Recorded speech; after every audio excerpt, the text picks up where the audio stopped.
أشهد أن لا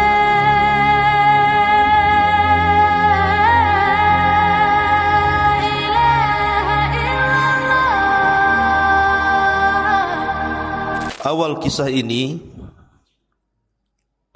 berasal dari sebuah negeri di Yaman namanya Najran.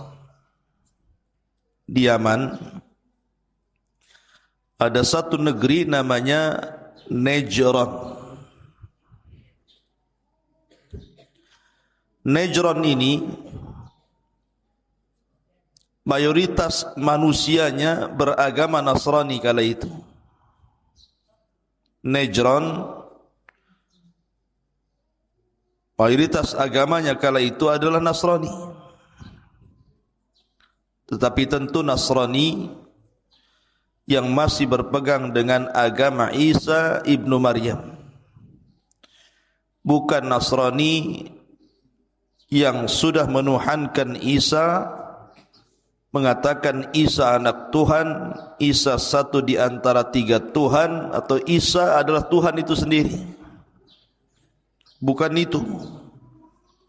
Tapi Nasrani yang masih mentauhidkan Allah subhanahu wa ta'ala.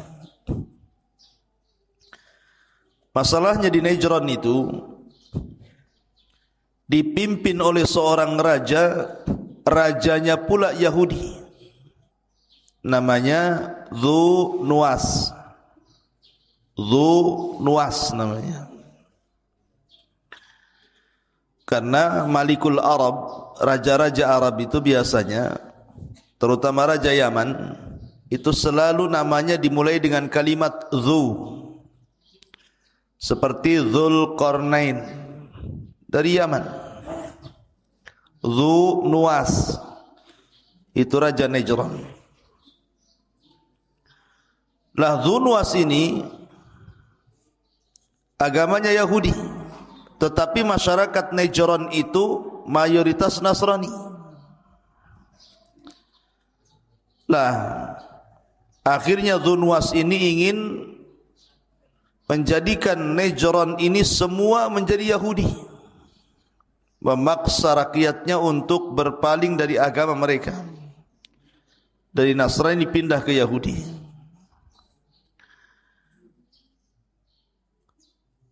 Lah sebagaimana raja-raja di zaman dahulu seperti Namrud ataupun Fir'aun, maka Dzu Nuwas pun mengaku Tuhan. Dzu Nuwas itu mengaku Tuhan, sama dengan Namrud. Dan juga Fir'aun yang mengatakan ana rabbukumul a'la. Lah Dzu Nuwas ini ngaku dirinya adalah Tuhan yang harus disembah oleh kaumnya. Untuk supaya meyakinkan bahwa dirinya adalah Tuhan, Dzu Nuwas ini punya tukang sihir. Tukang sihir inilah yang kemudian membuat keajaiban-keajaiban,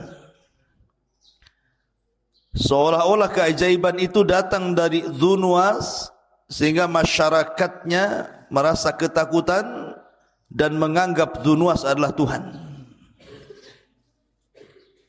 Jadi Dzu Nuwas itu punya tukang sihir, dan tukang sihirnya itu selalu membuat keanehan, khususnya untuk Dzu Nuwas, dan supaya masyarakatnya melihat bahwa dia adalah seorang Tuhan, padahal datang dari sihirnya tukang sihir Dzu Nuwas.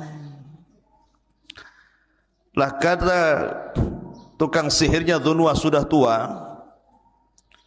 akhirnya dia ngomong sama Dzu Nuwas untuk dicarikan anak muda, biar saya bisa belajar dan mengajarkan sihir kepada anak muda itu. Kalau aku mati, dia penerusnya. Maka oleh Dzu Nuwas dicarikan anak muda yang cerdas, kemudian belajar kepada tukang sihir itu.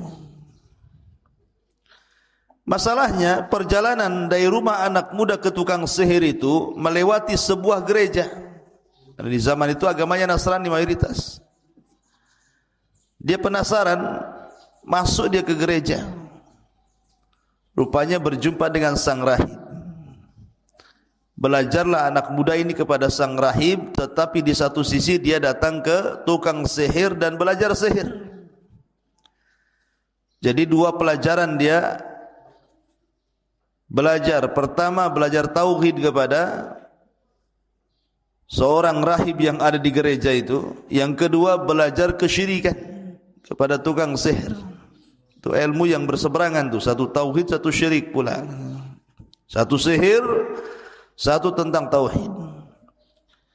Sampai intinya ketika meninggal tukang sihir itu, kemudian ilmunya sudah diberikan kepada anak muda itu, maka anak muda itu justru tidak membantu raja, karena dia justru cenderung kepada ajaran sang rahib dibandingkan tukang sihir. Akhirnya dia pun berkelana tidak mau melindungi raja dengan sihirnya, karena dia yakin bahwa itu tidak benar dan yang benar ajaran sang pendeta. Dan dia pun menjadi tukang obat, menjadi pengobat, dan banyak disembuhkan dan mampu menyembuhkan berbagai macam penyakit. Sampai akhirnya ada menterinya raja, Dzunwas itu buta. Bisa disembuhkan pula sama dia penyakit buta itu. Tetapi walaupun dia sebagai penyembuh seperti itu, tetapi itu sarana dakwah bagi dia.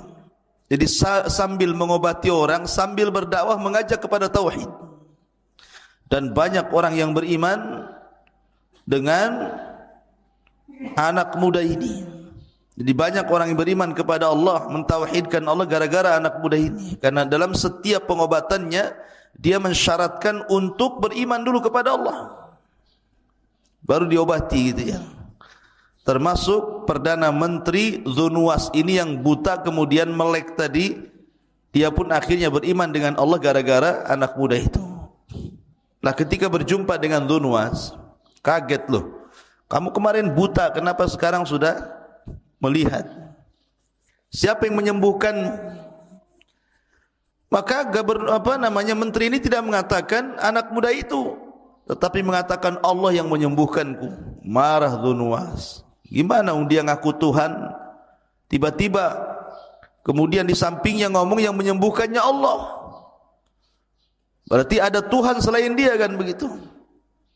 Maka disiksanya orang ini, dipaksa siapa yang menyembuhkannya. Rupanya ditangkap pula anak muda itu. Terakhir anak muda itu ngaku siapa yang mengajarkannya sang rahib, ditangkap juga sang rahib. Tiga-tiganya ditangkap, masuk ke dalam sel. Kemudian sang raja pun menyiksa tiga-tiganya ini, suruh murtad dan mengakui ketuhanannya, tetapi tiga-tiganya tetap istiqomah. Pertama dipanggilnya menterinya itu, karena tidak mau kufur, akhirnya digergaji dari atas kepala sampai kaki, terbelah jadi dua. Dari sini digergajinya sampai belah jadi dua, mati-matilah digergaji ya.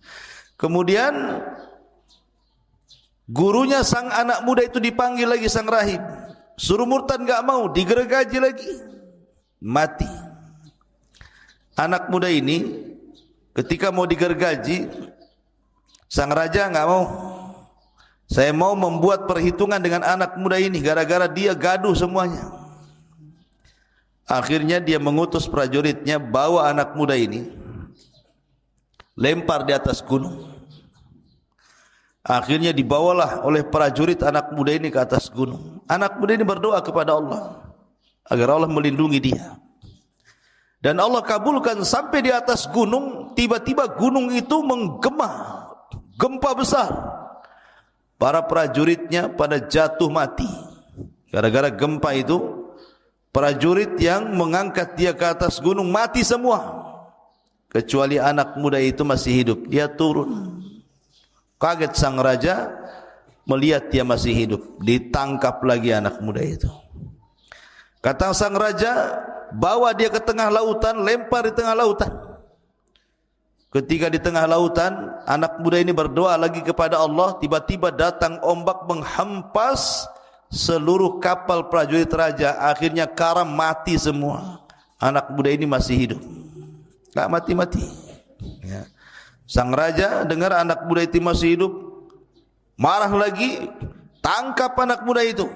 Jadi asli ditangkap, mau dibunuh, tak bisa-bisa. Tak bisa mati anak muda ini. Sampai suatu ketika anak muda ini karena sudah tahu dia tidak mungkin lolos, kemanapun dia pergi pasti ditangkap dan akan ada upaya pembunuhan. Dia ingin kematiannya husnul khotimah. Akhirnya dia pun mengatakan kepada sang raja, raja, Dhunwas, kamu tidak akan bisa membunuhku kecuali ikuti saranku. Kumpulkan manusia di lapangan, buatkan aku tiang gantungan, salib aku di tiang itu. Aku akan berikan satu anak panah kepadamu. Dengan anak panah itu, kau lemparkan anak panah itu, arahkan ke pelipis mataku. Tetapi sebelum kau lepaskan anak panah itu, kau harus mengucapkan Bismillahi Rabbil Ghulam. Bismillahirabbil Ghulam. Sepakat raja. Senang dia, oh begini cara membunuhmu ya. Baik katanya. Dikumpulkan orang-orang Najran, sampai-sampai Ibnu Katsir rahimahullah ta'ala menyebutkan jumlahnya itu sampai 20.000 lebih manusia yang ada di Najran dikumpulkan. 20.000 lebih hadir di lapangan itu. Kemudian raja pun membuat tiang gantungan, disaliblah anak muda itu di situ. Kemudian anak muda itu setelah memberikan anak panah kepada sang raja Dhunwas, maka Dhunwas ingin menampakkan bahwa dia adalah Tuhan dan bisa membunuh anak muda itu. Ditariknya anak panah dari busurnya, kemudian dia mulai membaca Bismillahi Rabbil Ghulam. Tidak sadar dia akan ngaku Tuhan, tetapi dia malah mengucapkan Bismillah dengan menyebut nama Allah, Rabbnya si fulan, secara otomatis membatalkan ketuhanannya. Ya, dia kan Tuhan, harusnya jangan ngomong Bismillah birabbil ghulam. Tapi itulah siasat anak muda itu. Ketika dia menyebutkan Bismillahi Rabbil Ghulam, orang-orang mendengar semuanya, melesatlah anak panah itu tepat di pelipis anak muda itu, kemudian meninggal. Manusia yang menyaksikan ketika itu, tiba-tiba mereka berteriak, Amanna bi Rabbil Ghulam, Amanna bi Rabbil Ghulam. Kami beriman dengan Rabbnya anak muda itu. Melihat hal itu raja stres.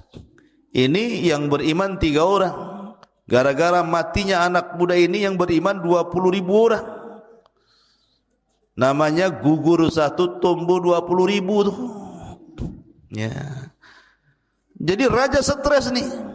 Kok bisa orang-orang ini beriman secara cepat seperti itu? Itulah hidayah.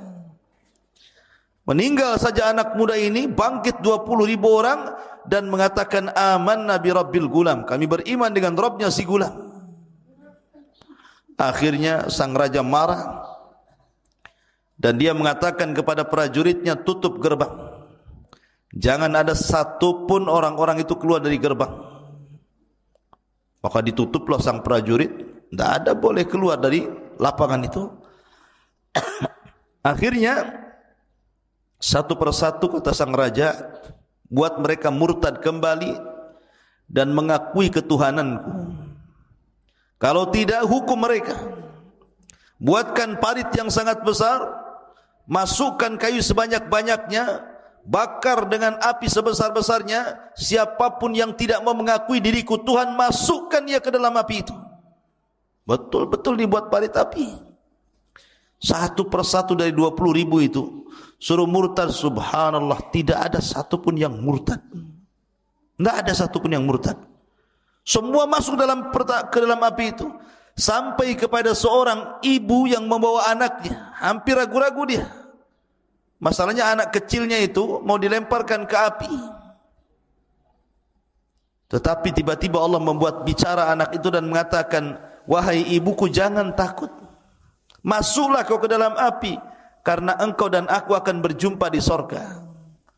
Baru kemudian dia melemparkan diri ke dalam api. 1, 2, 3 sampai ribuan, dan hampir 20 ribu lebih masuk ke dalam api itu. Dan Allah takdirkan dari sekian orang yang diuji dengan api itu, ada 1-2 orang yang mampu melarikan diri atas kehendak Allah. Jadi 1-2 orang itu melarikan diri. Dia tidak sempat masuk ke dalam api dan tidak sempat dipaksa dilempar ke dalam api, dan berhasil melarikan diri. Maka berangkatlah dari Najran menuju Syam. Dan kala itu Syam adalah wilayah Nasrani terbesar. Wilayah agama Nasrani terbesar itu di Syam. Melaporkan tentang kekejaman Dzunwas yang ada di Najran. Marahlah Malikus Syam, Raja Syam ini, ketika orang-orang Nasrani Najran disiksa, dibakar hidup-hidup. Maka tentu ada dalam dunia militer itu ada namanya jiwa korsa namanya. Sesama agama kan, kayak kita lah, kalau ada orang Islam dibantai kan kita marah juga gitu ya. Maka orang Syam ini marah gitu. Ditulisnya surat, ditujukan kepada Ethiopia, Raja Habasyah. Karena yang paling dekat dengan Yaman itu Ethiopia. Maka ditulislah surat oleh Raja Syam kepada Raja Ethiopia yang ada di Habasyah, agar menyelesaikan urusan Najran. Setelah kemudian Raja Habasyah membaca kabar daripada Raja Syam tentang pembantaian di Najran terhadap orang-orang yang beragama Nasrani, marahlah Raja Habasyah ini, karena Habasyah juga negeri yang banyak mayoritas Nasrani kala itu. Maka diutuslah 2 pasukan besar dipimpin oleh 2 jenderal. Pertama namanya Abrahatul Asram. Ini muncul nama Abraha di sini. Ya, pertama namanya Abrahatul Asram. Yang kedua namanya Riyadh. Jadi Raja Ethiopia mengirim 2 jenderal besar dengan pasukan besar. Pertama dipimpin oleh Abrahatul Asram, yang kedua dipimpin oleh Riyadh. Berangkatlah 2 jenderal dengan 2 pasukan ini dari Habasyah menuju Najran, Yaman. Lah akhirnya kemudian setelah sampai pasukan itu ke Yaman, maka digempurnya Najran oleh 2 pasukan besar ini, oleh Riyadh dan Abrahatul Asram, dan berhasil dikuasai Najran oleh 2 jenderal asal Habasyah Ethiopia ini. Kemudian Dzunwas pun melarikan diri. Akhirnya kemudian dikejar dan berhasil dibunuh di lautan. Nah, setelah meninggal Dzunwas, maka kondisi Najran kembali kondusif, kembali menguat agama Nasrani, dan dipimpin oleh 2 jenderal, Abrahatul Asram dan Riyadh.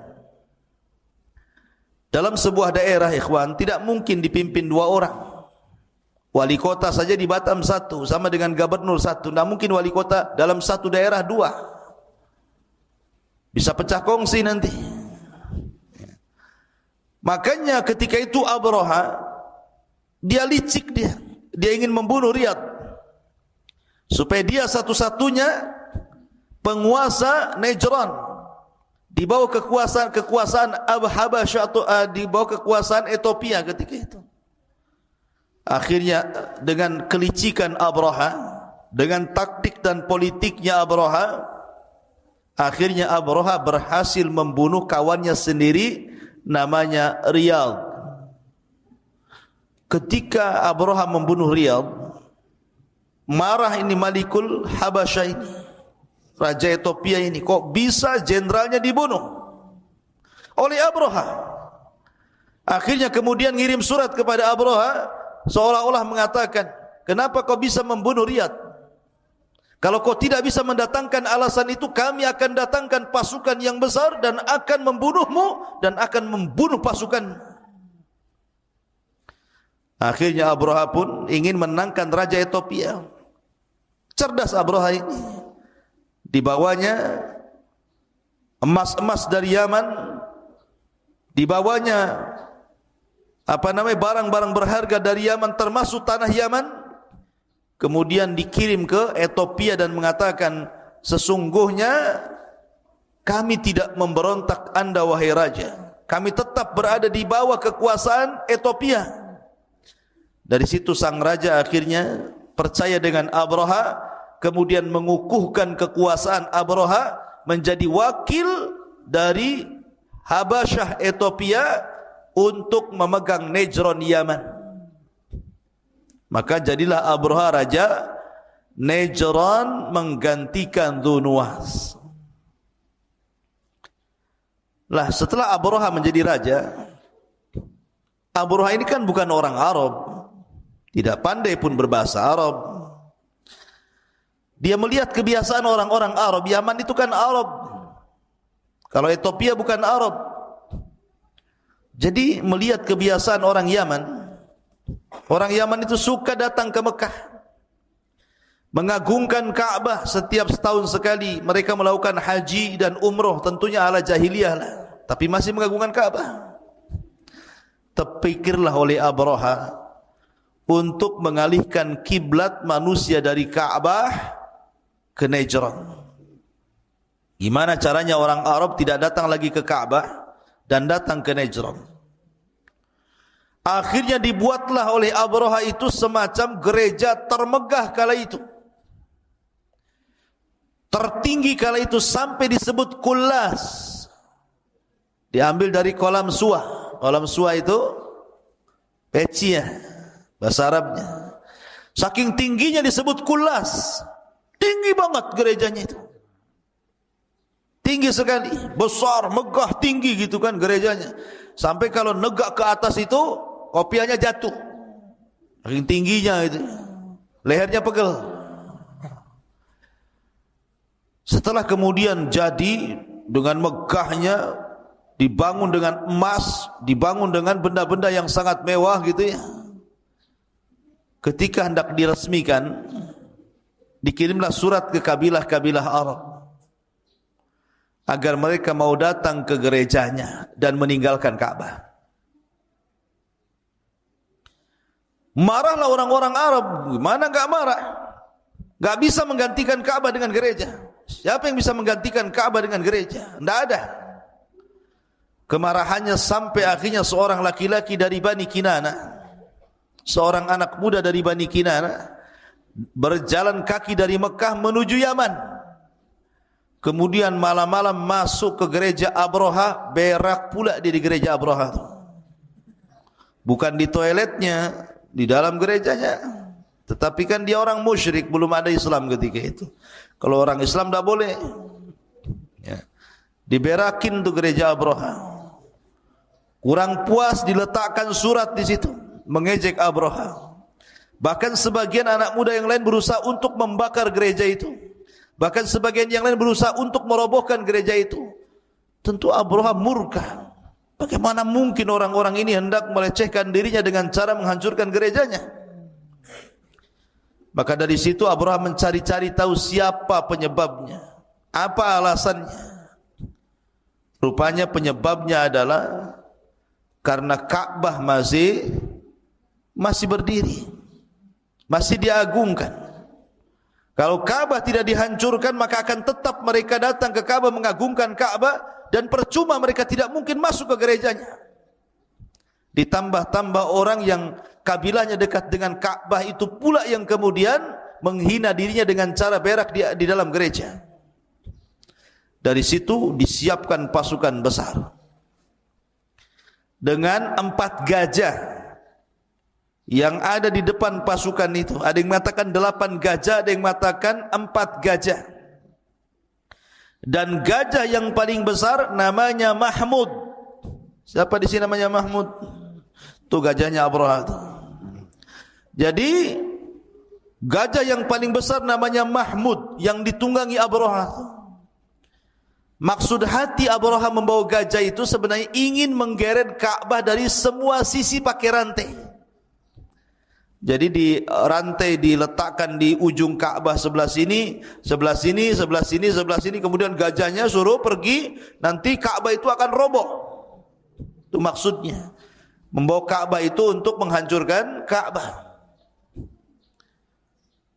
Maka berangkatlah 4 gajah, ada yang mengatakan 8 gajah, kemudian pasukan berkuda, pasukan jalan kaki, pasukan yang sangat besar dari Najran menuju Mekah. Orang Arab itu ketika itu ikhwan, mereka lemah, tidak bisa melawan Abraha. Kekuatan Abraha terlampau kuat. Ada beberapa kabilah berusaha menyerang Abraha tapi tidak berhasil. Percuma, sia-sia. Sampai akhirnya ketika sampai di Taif, orang-orang Taif takut kalau seandainya Abraha menyerang mereka. Akhirnya mereka pun menyerahkan diri dan meminta Abraha untuk tidak menyerang Taif.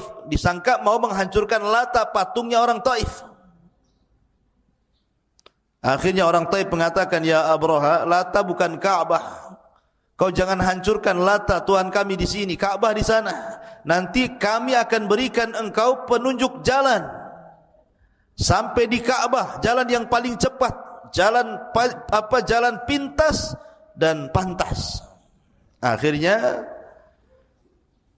seorang laki-laki namanya Abu Rughal namanya, menjadi penunjuk jalan Abraha. Tapi Allah takdirkan Abu Rughal meninggal dunia di tengah jalan. Dan kuburannya sampai hari ini dilempari manusia dengan batu. Karena Abu Rughal telah berkhianat, yang menunjuk jalan Abraha, memberitahu jalan ke mana Ka'bah dan Mekah. Maka dia disebut pengkhianat Arab sampai sekarang, Abu Rughal itu.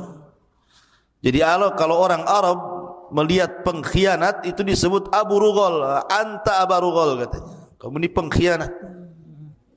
Jadi kuburannya dilempari batu, dirajam sampai sekarang kuburannya itu. Udah mati pun masih dilempari batu. Kemudian kalau melempari batu dikatakan pengkhianat kau katanya. Ya, Abu Rughal. Jangan jadi Abu Rughal. Ya. Taib. Akhirnya kemudian ketika Abraha sampai di sebuah Wadin Muhassir, sebuah lembah, Wadin itu Muhassir, tempat nantinya akan ada pengepungan tentara Abraha. Wadin Muhassir ma'ruf bagi orang yang manasik haji, Wadin Muhassir itu. Tapi sebelumnya tentara Abraha ini mampir di peternakan orang-orang Arab dan mencuri untanya Abdul Muttalib sebanyak 200 unta. Jadi ketika sampai di Wadin Muhassir, disinilah kemudian Abraha ingin berjumpa dengan Raja Arab, Abdul Muttalib. Datang Abdul Muttalib. Abdul Muttalib ini orangnya punya wibawa. Karena ada orang-orang tertentu itu melihat wajah saja orang dah serem. Ada juga kalau melihat wajahnya langsung segen, wibawa. Ada orang yang melihat wajah orang itu langsung meremehkan, wajahnya ya kayak gitu. Jadi Abdul Muttalib itu punya wajah kalau orang lihat itu langsung wibawa, gitu. Termasuk Abraha. Abraha kan enggak pernah kenal, enggak pernah berjumpa dengan Abdul Muttalib. Ketika Abdul Muttalib datang, Abraha turun dari gajah. Enggak ngomong dari atas gajah, dia turun, dia hormat kepada Abdul Muttalib. Ngampar di padang pasir.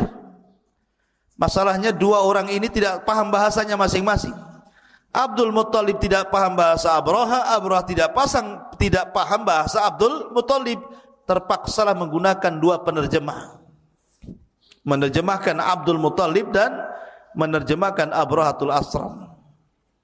Seolah-olah Abraha mengatakan, kepada Abdul Muttalib, bagaimana pendapatmu tentang pasukan yang akan menghancurkan Ka'bah ini? Tetapi Abdul Muttalib tidak menjawab soal pasukan yang akan menghancurkan Ka'bah.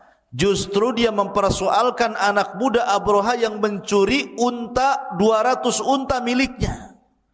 Kata Abdul Muttalib, mana unta-untaku? Kenapa kau curi? Abraha meradang ketika itu. Dikiranya Abdul Muttalib akan marah gara-gara Ka'bahnya akan diserang. Bukannya cerita Ka'bah, malah cerita unta. Maka Abraha pun langsung hilang karismanya. Abdul Muttalib langsung hilang karismatiknya di hadapan Abraha dan mengatakan, aku cerita tentang penyerangan, kau pula cerita tentang unta. Maka kata Abraha, kembalikan untanya. Kemudian Abdul Muttalib mengatakan, ya Abraha, aku tidak tertarik ceritamu tentang penyerangan Ka'bah. Karena unta itu ada tuannya, dan tuannya adalah saya. Dan Ka'bah itu juga ada tuannya, dan tuannya adalah Tuhan yang akan melindungi Ka'bah. Enggak ada urusan Ka'bah dengan saya, karena sudah ada pelindungnya Ka'bah itu.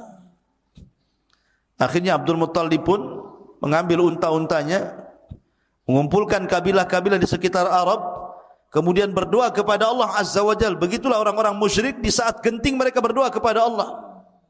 Tapi di saat mereka senang, mereka menyekutukan Allah Azza wa Jalla. Wa idza raqibu fil fulki da'awu Allah mukhlishina lahuddin falamma najahum idza hum musyrikun. Apabila mereka diombang-ambing di tengah lautan dalam kondisi genting, mereka berdoa ikhlas karena Allah. Tapi ketika diselamatkan, mereka melakukan kesyirikan. Begitu kebiasaan orang musyrik. Abdul Muttalib pun bermunajat kepada Allah untuk supaya warganya tidak ada yang kena, Ka'bah tidak hancur, dan begitu seterusnya. Akhirnya mereka pun disuruh naik ke mana? Ke Jabal Abi Qubais, yang sekarang jadi istana raja. Naik semua ke Jabal Abi Qubais, mau melihat apa yang terjadi dengan Abraha dan pasukannya di atas gunung itu. Maka semua kabilah-kabilah yang dekat dengan Ka'bah naik semua ke Jabal Abi Qubais, dilihatin dari atas tuh, mau apa Abraha tuh. Ketika Abraha sudah mendekati Ka'bah, kan di Wadi Muhassir itu kan sudah mendekati Ka'bah, tiba-tiba untanya enggak mau gerak. Disuruh menghadap Ka'bah, jalan ke Ka'bah enggak mau jalan, tapi ke tempat lain mau dia. Kalau disuruh berdiri jalan ke arah Ka'bah enggak mau, langsung deprak lagi. Tapi kalau diarahkan ke selain Ka'bah langsung berdiri dan siap jalan gitu kan. Ada apa ini? Ya, kok begini? Akhirnya kemudian Allah Subhanahu wa taala menghendaki lain. Tiba-tiba langit gelap, bukan karena awan. Ketika Abraha dan pasukannya melihat ke langit, rupanya gelapnya langit itu karena tertutup oleh burung-burung laut yang berwarna hitam. Itulah burung ababil. Allah kirim burung-burung laut yang disebut dengan ababil. Kemudian burung itu menutup matahari, menutup awan, sehingga gelap gulita, dan setiap burung membawa batu-batu yang sangat panas. Minimalnya 3 batu satu burung, 2 di tangan dan 1 di paruhnya. Kemudian mereka pun melempari batu itu melesat seperti tembakan senapan. Kalau mengenai dadanya tembus ke belakang, mengenai kepalanya tembus ke belakang ke tengkuknya. Makanya Allah Subhanahu wa taala permisalkan seperti daun yang dimakan ulat. Lihat daun kalau dimakan ulat kan tembus tuh. Ya. Dari sini Allah Subhanahu wa taala gambarkan dalam Al-Qur'an peristiwa ini diabadikan, yang kemudian Allah Subhanahu wa taala firmankan dan dijadikan surat yang sangat pendek dalam Al-Qur'an dan dibaca sampai kiamat dibangkitkan. Apa suratnya? Suratul Fil, yang antum semua sudah hafal. Alam tara kaifa fa'ala rabbuka bi ashabil fil. Alam yaj'al kaidahum fi tadlil wa arsala alaihim tayran ababil tarmihim bihijaratin min sijil faja'alahum ka'asfin ma'kul. Tidakkah engkau lihat wahai Muhammad apa yang terjadi, apa yang diperbuat Rabbmu terhadap ashabul fil, pasukan Abrahatul Asram yang membawa pasukan gajah untuk menyerang Ka'bah itu. Alam tara kaifa fa'ala rabbuka bi ashabil fil alam yaj'al kaidahum fi tadlil. Bukankah kami jadikan tipu daya mereka sia-sia? Lihat bagaimana Allah Subhanahu wa taala membatalkan makar mereka. Wa makaru makran wa makarna makran wallahu khairul makirin. Silakan kalian buat makar, Allah juga punya makar sendiri, dan sebaik-baik makarlah makarnya Allah Subhanahu wa taala. Fi tadlil wa arsala alaihim tayran ababil. Kami utus kepada mereka burung-burung ababil, tarmihim yang melempar mereka dengan batu-batu itu, faja'alahum ka'asfin ma'kul, maka Allah jadikan mereka seperti daun yang dimakan ulat, hancur. Ya, termasuk Abrahatul Asram.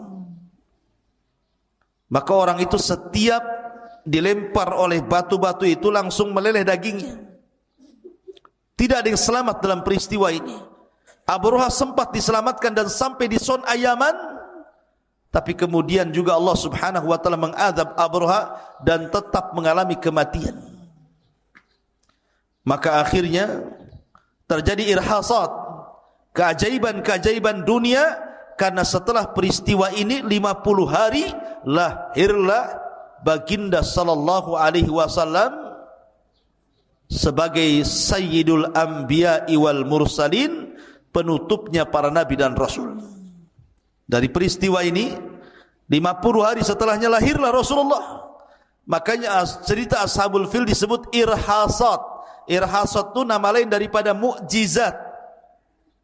Tapi irhasat itu keanehan yang terjadi sebelum Rasul diangkat menjadi nabi dan rasul, namanya irhasat. Ini keanehan.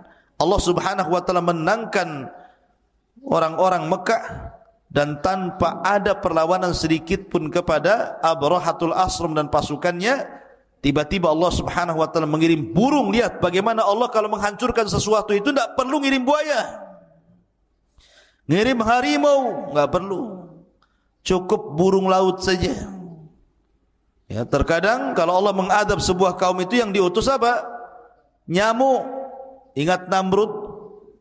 Namrud itu saking sombong yang ngaku Tuhan, sampai mau membunuh Ibrahim dan orang-orang yang mengikuti Ibrahim. Akhirnya Namrud diadab dengan satu nyamuk yang masuk di hidungnya, kemudian menggerogoti otaknya. Akhir digedar-gedorkan otaknya ke tembok. Terakhir dia minta kepada khadimnya untuk mengambil sandal, dipukulkan di kepalanya. Pas dipukul mati dia. Ya, kalau Allah mau, Allah bisa bunuh orang dengan nyamuk. Begitulah orang congkak, orang sombong. Tidak perlu dikirim harimau masuk ke rumah Namrud, cukup dikirim nyamuk saja. Ya. Lah sebagaimana raja-raja di zaman dahulu seperti Namrud ataupun Fir'aun, maka Dzunwas pun mengaku Tuhan. Dzunwas itu mengaku Tuhan, sama dengan Namrud. Dan juga Fir'aun yang mengatakan ana rabbukumul a'la. Lah Dzunwas ini ngaku dirinya adalah Tuhan yang harus disembah oleh kaumnya.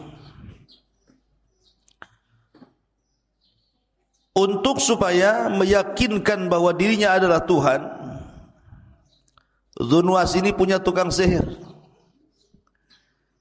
Tukang sihir inilah yang kemudian membuat keajaiban-keajaiban, seolah-olah keajaiban itu datang dari Dzunwas, sehingga masyarakatnya merasa ketakutan dan menganggap Dzunwas adalah Tuhan.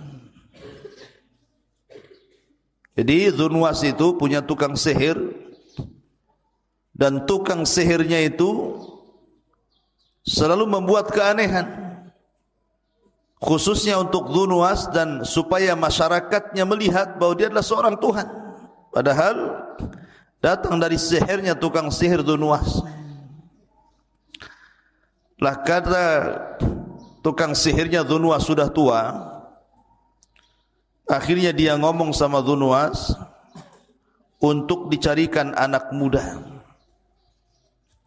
biar saya bisa belajar dan mengajarkan sihir kepada anak muda itu. Kalau aku mati, dia penerusnya. Maka oleh Dzunwas dicarikan anak muda yang cerdas, kemudian belajar kepada tukang sihir itu. Masalahnya, perjalanan dari rumah anak muda ke tukang sihir itu melewati sebuah gereja. Di zaman itu agamanya Nasrani mayoritas. Dia penasaran, masuk dia ke gereja. Rupanya berjumpa dengan sang rahib. Belajarlah anak muda ini kepada sang rahib, tetapi di satu sisi dia datang ke tukang sihir dan belajar sihir. Jadi dua pelajaran dia belajar. Pertama, belajar tauhid kepada seorang rahib yang ada di gereja itu. Yang kedua, belajar kesyirikan kepada tukang sihir. Itu ilmu yang berseberangan tuh, satu tauhid, satu syirik pula. Satu sihir, satu tentang tauhid. Sampai intinya ketika meninggal tukang sihir itu, kemudian ilmunya sudah diberikan kepada anak muda itu, maka anak muda itu justru tidak membantu raja, karena dia justru cenderung kepada ajaran sang rahib dibandingkan tukang sihir. Akhirnya dia pun berkelana tidak mau melindungi raja dengan sihirnya, karena dia yakin bahwa itu tidak benar dan yang benar ajaran sang pendeta. Dan dia pun menjadi tukang obat, menjadi pengobat, dan banyak disembuhkan dan mampu menyembuhkan berbagai macam penyakit. Sampai akhirnya ada menterinya raja, Dzunwas itu buta. Bisa disembuhkan pula sama dia penyakit buta itu. Tetapi walaupun dia sebagai penyembuh seperti itu, tetapi itu sarana dakwah bagi dia. Jadi sambil mengobati orang, sambil berdakwah mengajak kepada tauhid. Dan banyak orang yang beriman dengan anak muda ini. Jadi banyak orang yang beriman kepada Allah, mentauhidkan Allah gara-gara anak muda ini. Karena dalam setiap pengobatannya, dia mensyaratkan untuk beriman dulu kepada Allah, baru diobati gitu ya. Termasuk Perdana Menteri Dzunwas ini yang buta kemudian melek tadi, dia pun akhirnya beriman dengan Allah gara-gara anak muda itu. Nah ketika berjumpa dengan Dzunwas, kaget loh. Kamu kemarin buta, kenapa sekarang sudah melihat? Siapa yang menyembuhkan? Maka menteri ini tidak mengatakan anak muda itu, tetapi mengatakan Allah yang menyembuhkanku. Marah Dzunwas. Gimana dia ngaku Tuhan, tiba-tiba kemudian di sampingnya ngomong yang menyembuhkannya Allah. Berarti ada Tuhan selain dia kan begitu. Maka disiksanya orang ini, dipaksa siapa yang menyembuhkannya. Rupanya ditangkap pula anak muda itu. Terakhir anak muda itu ngaku siapa yang mengajarkannya sang rahib. Ditangkap juga sang rahib. Tiga-tiganya ditangkap, masuk ke dalam sel. Kemudian sang raja pun menyiksa tiga-tiganya ini, suruh murtad dan mengakui ketuhanannya. Tetapi tiga-tiganya tetap istiqomah. Pertama dipanggilnya menterinya itu, karena tidak mau kufur, akhirnya digergaji dari atas kepala sampai kaki, terbelah jadi dua. Dari sini digergajinya sampai belah jadi dua. Mati-matilah digergaji ya. Kemudian gurunya sang anak muda itu dipanggil lagi sang rahib, suruh murtad enggak mau, digergaji lagi, mati. Anak muda ini ketika mau digergaji, sang raja enggak mau. Saya mau membuat perhitungan dengan anak muda ini, gara-gara dia gaduh semuanya. Akhirnya dia mengutus prajuritnya, bawa anak muda ini, lempar di atas gunung. Akhirnya dibawalah oleh prajurit anak muda ini ke atas gunung. Anak muda ini berdoa kepada Allah agar Allah melindungi dia. Dan Allah kabulkan sampai di atas gunung. Tiba-tiba gunung itu menggema, gempa besar.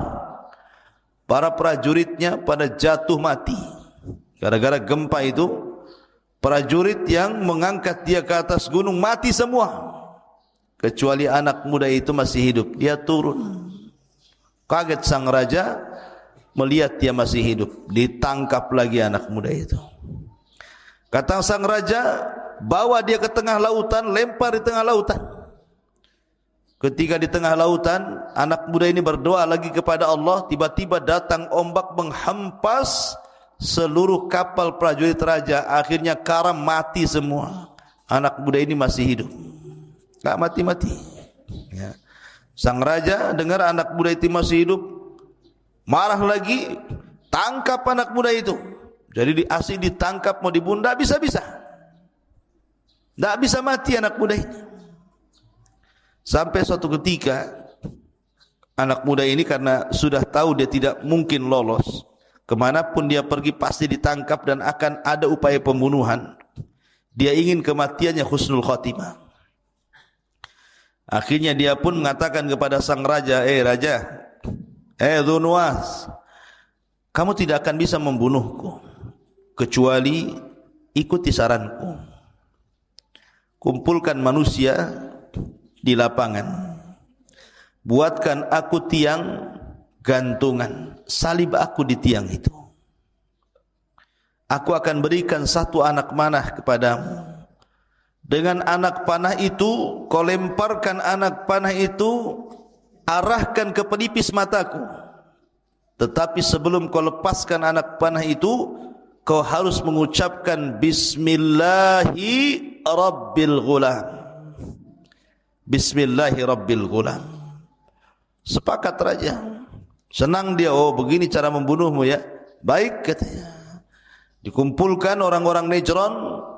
Sampai-sampai Ibnu Katsir rahimahullah ta'ala menyebutkan jumlahnya itu sampai 20.000 lebih manusia yang ada di Najran dikumpulkan. 20.000 lebih hadir di lapangan itu.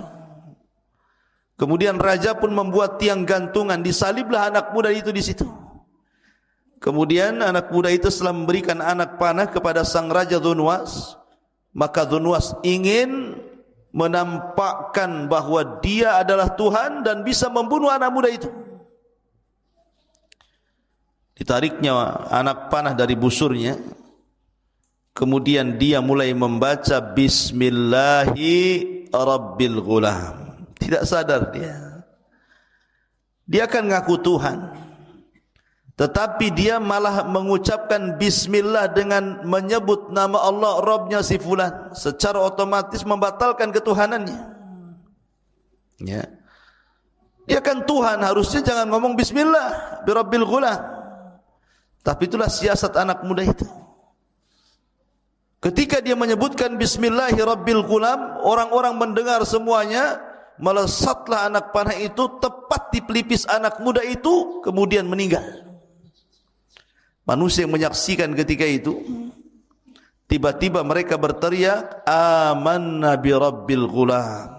Amanna bi Rabbil Ghulam. Kami beriman dengan Rabbnya anak muda itu. Melihat hal itu raja stres. Ini yang beriman 3 orang. Gara-gara matinya anak muda ini yang beriman 20.000 orang. Namanya gugur satu, tumbuh 20.000 tuh. Ya. Jadi raja stres nih.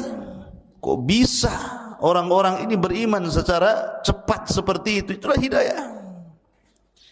Meninggal saja anak muda ini, bangkit 20.000 orang dan mengatakan amanna bi Rabbil Ghulam. Kami beriman dengan Rabbnya si gulam. Akhirnya sang raja marah dan dia mengatakan kepada prajuritnya, tutup gerbang. Jangan ada satu pun orang-orang itu keluar dari gerbang. Maka ditutuplah sang prajurit, tidak ada boleh keluar dari lapangan itu. Akhirnya Satu persatu kata sang raja, buat mereka murtad kembali dan mengakui ketuhananku. Kalau tidak, hukum mereka. Buatkan parit yang sangat besar, masukkan kayu sebanyak-banyaknya, bakar dengan api sebesar-besarnya. Siapapun yang tidak mau mengakui diriku Tuhan, masukkan dia ke dalam api itu. Betul-betul dibuat parit api. Satu persatu dari 20.000 itu suruh murtad. Subhanallah, tidak ada satupun yang murtad. Tidak ada satupun yang murtad. Semua masuk ke dalam api itu. Sampai kepada seorang ibu yang membawa anaknya. Hampir ragu-ragu dia. Masalahnya anak kecilnya itu mau dilemparkan ke api. Tetapi tiba-tiba Allah membuat bicara anak itu dan mengatakan, wahai ibuku, jangan takut. Masuklah kau ke dalam api, karena engkau dan aku akan berjumpa di sorga. Baru kemudian dia melemparkan diri ke dalam api. 1, 2, 3 sampai ribuan, dan hampir 20.000 lebih masuk ke dalam api itu. Dan Allah takdirkan dari sekian orang yang diuji dengan api itu, ada 1-2 orang yang mampu melarikan diri atas kehendak Allah. Jadi 1-2 orang itu melarikan diri. Dia tidak sempat masuk ke dalam api dan tidak sempat dipaksa dilempar ke dalam api, dan berhasil melarikan diri. Maka berangkatlah dari Najran menuju Syam. Dan kala itu Syam adalah wilayah Nasrani terbesar. Wilayah agama Nasrani terbesar itu di Syam. Melaporkan tentang kekejaman Dzunwas yang ada di Najran. Marahlah Malikus Syam, Raja Syam ini, ketika orang-orang Nasrani Najran disiksa, dibakar hidup-hidup. Maka tentu ada dalam dunia militer itu ada namanya jiwa korsa namanya. Sesama agama kan, kayak kita lah, kalau ada orang Islam dibantai kan kita marah juga gitu ya. Maka orang Syam ini marah gitu. Ditulisnya surat, ditujukan kepada Ethiopia, Raja Habasyah. Karena yang paling dekat dengan Yaman itu Ethiopia. Maka ditulislah surat oleh Raja Syam kepada Raja Ethiopia yang ada di Habasyah, agar menyelesaikan urusan Najran. Setelah kemudian Raja Habasyah membaca kabar daripada Raja Syam tentang pembantaian di Najran terhadap orang-orang yang beragama Nasrani, marahlah Raja Habasyah ini. Karena Habasyah juga negeri yang banyak mayoritas Nasrani kala itu. Maka diutuslah 2 pasukan besar dipimpin oleh 2 jenderal. Pertama namanya Abrahatul Asram. Ini muncul nama Abraha di sini. Ya, pertama namanya Abrahatul Asram. Yang kedua namanya Riyadh. Jadi Raja Ethiopia mengirim 2 jenderal besar dengan pasukan besar. Pertama dipimpin oleh Abrahatul Asram, yang kedua dipimpin oleh Riyadh. Berangkatlah 2 jenderal dengan 2 pasukan ini dari Habasyah menuju Najran, Yaman. Lah akhirnya kemudian setelah sampai pasukan itu ke Yaman, maka digempurnya Najran oleh 2 pasukan besar ini, oleh Riyadh dan Abrahatul Asram, dan berhasil dikuasai Najran oleh 2 jenderal asal Habasyah Ethiopia ini. Kemudian Dzunwas pun melarikan diri. Akhirnya kemudian dikejar dan berhasil dibunuh di lautan. Nah, setelah meninggal Dzunwas, maka kondisi Najran kembali kondusif. Kembali menguat agama Nasrani dan dipimpin oleh 2 jenderal, Abrahatul Asram dan Riyadh. Dalam sebuah daerah, ikhwan, tidak mungkin dipimpin 2 orang. Wali kota saja di Batam satu, sama dengan gubernur satu. Tidak mungkin wali kota dalam satu daerah dua. Bisa pecah kongsi nanti. Makanya ketika itu Abraha, dia licik dia. Dia ingin membunuh Riyadh. Supaya dia satu-satunya penguasa Najran. Di bawah kekuasaan Habasyah atau di bawah kekuasaan Ethiopia ketika itu. Akhirnya dengan kelicikan Abraha, dengan taktik dan politiknya Abraha, akhirnya Abraha berhasil membunuh kawannya sendiri namanya Riyadh. Ketika Abraha membunuh Riyadh, marah ini Malikul Habasyah ini, Raja Ethiopia ini, kok bisa jenderalnya dibunuh oleh Abraha. Akhirnya kemudian ngirim surat kepada Abraha, seolah-olah mengatakan, kenapa kau bisa membunuh Riyadh?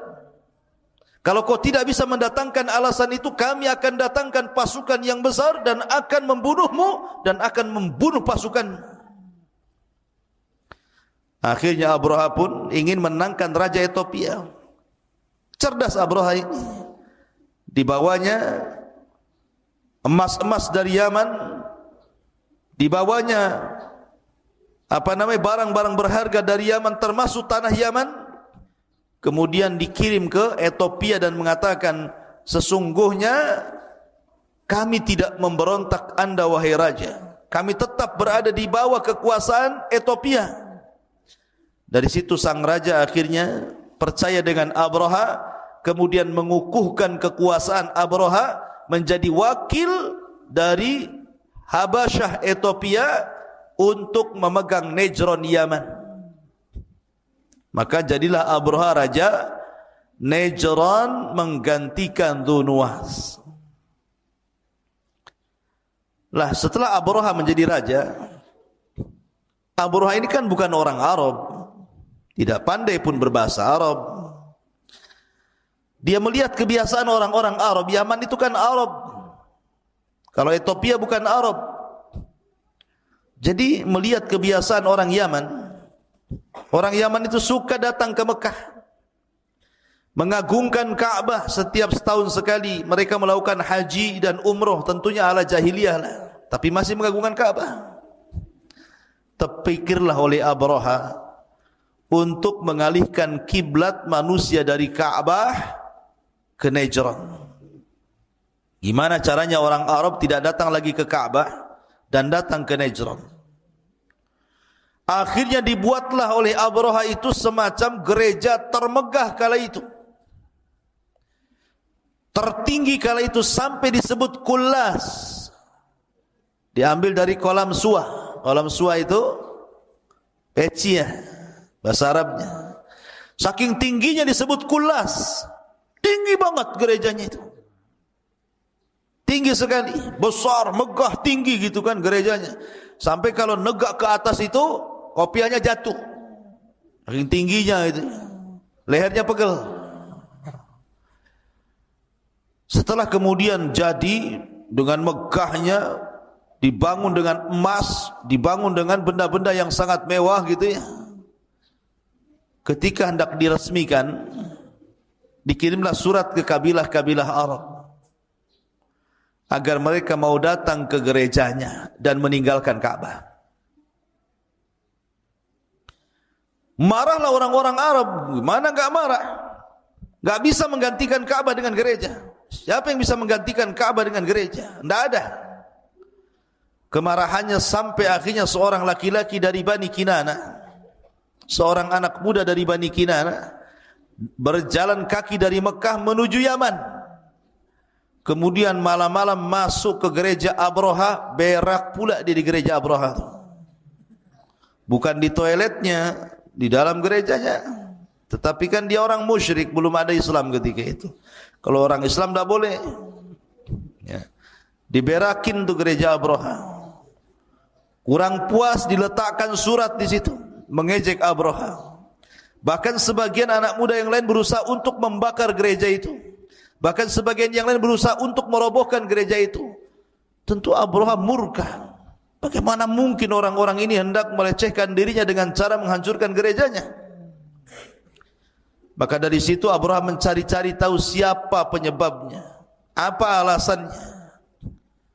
Rupanya penyebabnya adalah karena Ka'bah masih berdiri, masih diagungkan.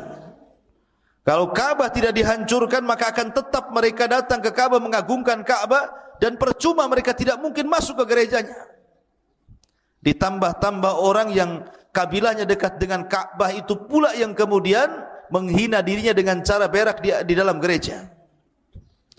Dari situ disiapkan pasukan besar dengan 4 gajah yang ada di depan pasukan itu. Ada yang mengatakan 8 gajah, ada yang mengatakan 4 gajah. Dan gajah yang paling besar namanya Mahmud. Siapa di sini namanya Mahmud? Itu gajahnya Abraha. Jadi gajah yang paling besar namanya Mahmud yang ditunggangi Abraha.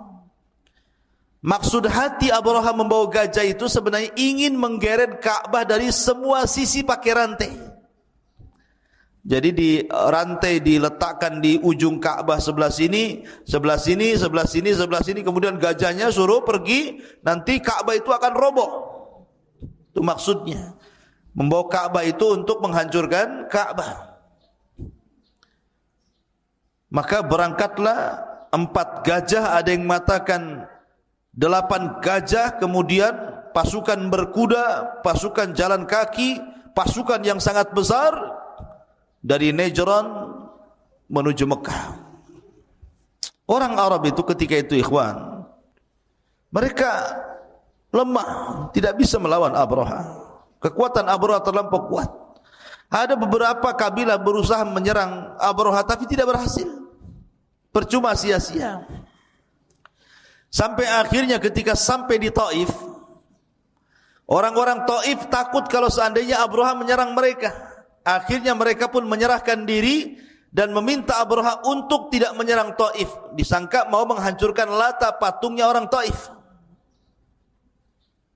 Akhirnya orang Taif mengatakan, ya Abraha, Lata bukan Ka'bah. Kau jangan hancurkan Lata, Tuhan kami di sini, Ka'bah di sana. Nanti kami akan berikan engkau penunjuk jalan sampai di Ka'bah, jalan yang paling cepat, jalan pintas dan pantas. Akhirnya seorang laki-laki namanya Abu Rughal namanya, menjadi penunjuk jalan Abraha. Tapi Allah takdirkan Abu Rughal meninggal dunia di tengah jalan. Dan kuburannya sampai hari ini dilempari manusia dengan batu. Karena Abu Rughal telah berkhianat, yang menunjuk jalan Abraha memberitahu jalan ke mana Ka'bah dan Mekah. Maka dia disebut pengkhianat Arab sampai sekarang, Abu Rughal itu. Jadi kalau orang Arab melihat pengkhianat itu disebut Abu Rughal, anta Abu Rughal katanya. Kamu ini pengkhianat. Jadi kuburannya dilempari batu, dirajam sampai sekarang kuburannya itu. Udah mati pun masih dilempari batu. Kemudian kalau melempari batu dikatakan pengkhianat kau katanya. Ya, Abu Rughal. Jangan jadi Abu Rughal. Ya.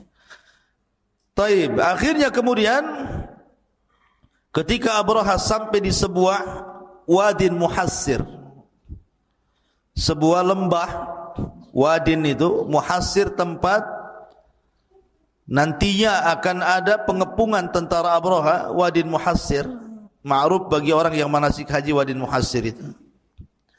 Tapi sebelumnya tentara Abraha ini mampir di peternakan orang-orang Arab dan mencuri untanya Abdul Muttalib sebanyak 200 unta. Jadi ketika sampai di wadin muhassir, disinilah kemudian Abraha ingin berjumpa dengan Raja Arab, Abdul Muttalib. Datang Abdul Muttalib. Abdul Muttalib ini orangnya punya wibawa. Karena ada orang-orang tertentu itu melihat wajah saja orang dah serem. Ada juga kalau melihat wajahnya langsung segen, wibawa. Ada orang yang melihat wajah orang itu langsung meremehkan, wajahnya ya kayak gitu. Jadi Abdul Muttalib itu punya wajah kalau orang lihat tuh langsung wibawa gitu. Termasuk Abraha. Abraha kan enggak pernah kenal, enggak pernah berjumpa dengan Abdul Muttalib.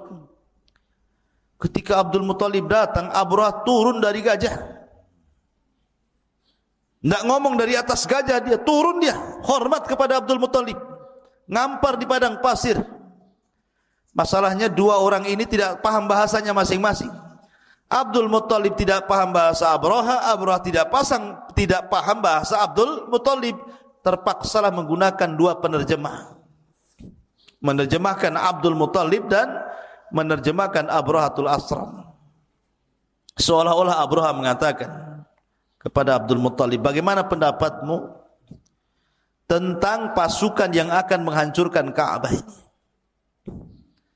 Tetapi Abdul Muttalib tidak menjawab soal pasukan yang akan menghancurkan Ka'bah. Justru dia mempersoalkan anak muda Abraha yang mencuri unta 200 unta miliknya. Kata Abdul Muttalib, mana unta-untaku? Kenapa kau curi? Abraha meradang ketika itu. Dikiranya Abdul Muttalib akan marah gara-gara Ka'bahnya akan diserang. Bukannya cerita Ka'bah, malah cerita unta. Maka Abraha pun langsung hilang karismanya. Abdul Muttalib langsung hilang karismatiknya di hadapan Abraha dan mengatakan, aku cerita tentang penyerangan, kau pula cerita tentang unta. Maka kata Abraha, kembalikan untanya. Kemudian Abdul Muttalib mengatakan, ya Abraha, aku tidak tertarik ceritamu tentang penyerangan Ka'bah.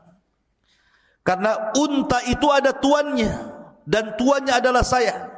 Dan Ka'bah itu juga ada tuannya, dan tuannya adalah Tuhan yang akan melindungi Ka'bah.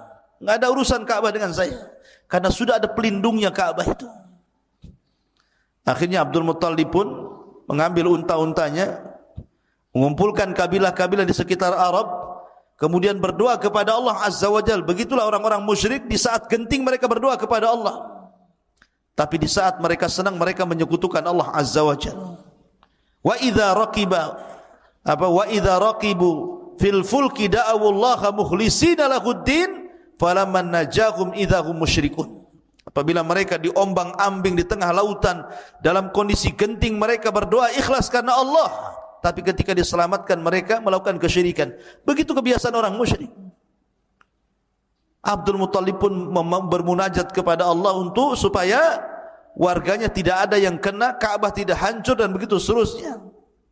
Akhirnya mereka pun disuruh naik ke mana? Ke Jabal Abi Qubais, yang sekarang jadi istana raja. Naik semua ke Jabal Abi Qubais, mau melihat apa yang terjadi dengan Abraha dan pasukannya di atas gunung itu. Maka semua kabilah-kabilah yang dekat dengan Ka'bah naik semua ke Jabal Abi Qubais. Dilihatin dari atas tuh, mau apa Abraha tuh. Ketika Abraha sudah mendekati Ka'bah, kan di Wadi Muhassir itu kan sudah mendekati Ka'bah, tiba-tiba untanya enggak mau gerak. Disuruh menghadap Ka'bah, jalan ke Ka'bah enggak mau jalan, tapi ke tempat lain mau dia. Kalau disuruh berdiri jalan ke arah Ka'bah enggak mau, langsung deprak lagi.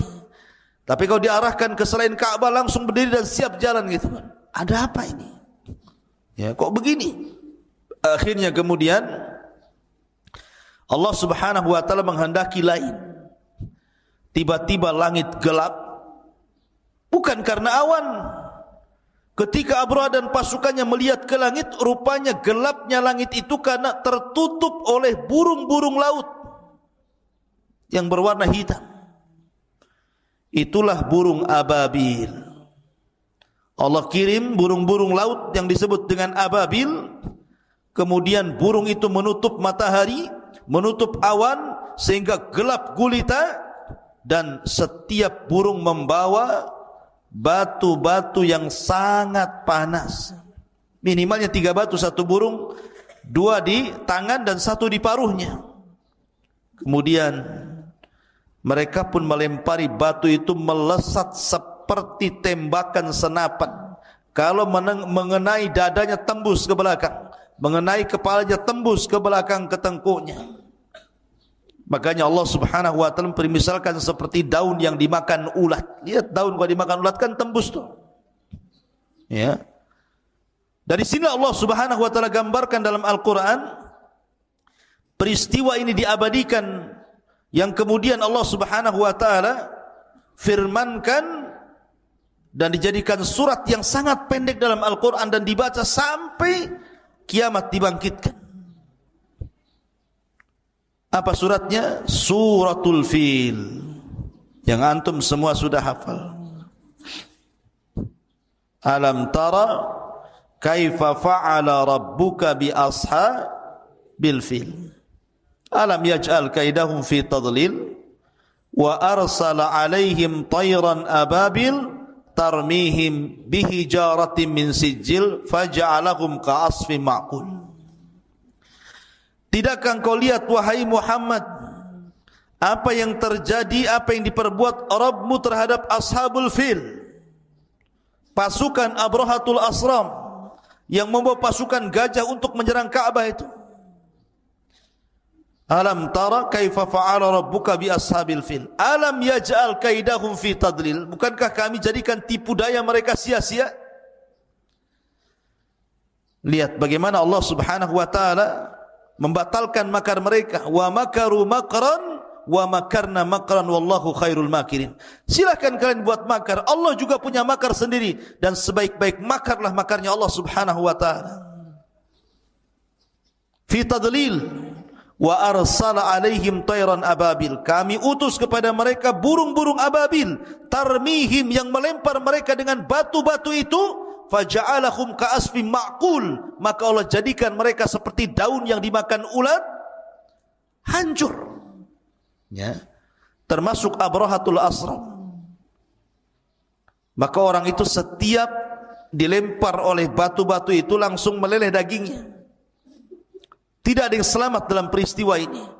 Abraha sempat diselamatkan dan sampai di Son'a Yaman, tapi kemudian juga Allah Subhanahu wa taala mengadab Abraha dan tetap mengalami kematian. Maka akhirnya terjadi irhasat, keajaiban-keajaiban dunia, karena setelah peristiwa ini 50 hari lahirlah baginda sallallahu alaihi wasallam sebagai sayyidul anbiya wal mursalin, penutupnya para nabi dan rasul. Dari peristiwa ini 50 hari setelahnya lahirlah Rasulullah. Makanya cerita Ashabul Fil disebut irhasat. Irhasat itu nama lain daripada mukjizat. Tapi irhasat itu keanehan yang terjadi sebelum Rasul diangkat menjadi nabi dan rasul, namanya irhasat. Ini keanehan. Allah Subhanahu wa taala menangkan orang-orang Mekah dan tanpa ada perlawanan sedikit pun kepada Abrahatul Asram dan pasukannya. Tiba-tiba Allah Subhanahu wa taala mengirim burung. Lihat bagaimana Allah kalau menghancurkan sesuatu itu tidak perlu ngirim buaya, ngirim harimau, enggak perlu, cukup burung laut saja. Ya, terkadang kalau Allah mengadab sebuah kaum itu yang diutus apa? Nyamuk. Ingat Namrud? Namrud itu saking sombong yang ngaku Tuhan, sampai mau membunuh Ibrahim dan orang-orang yang mengikuti Ibrahim.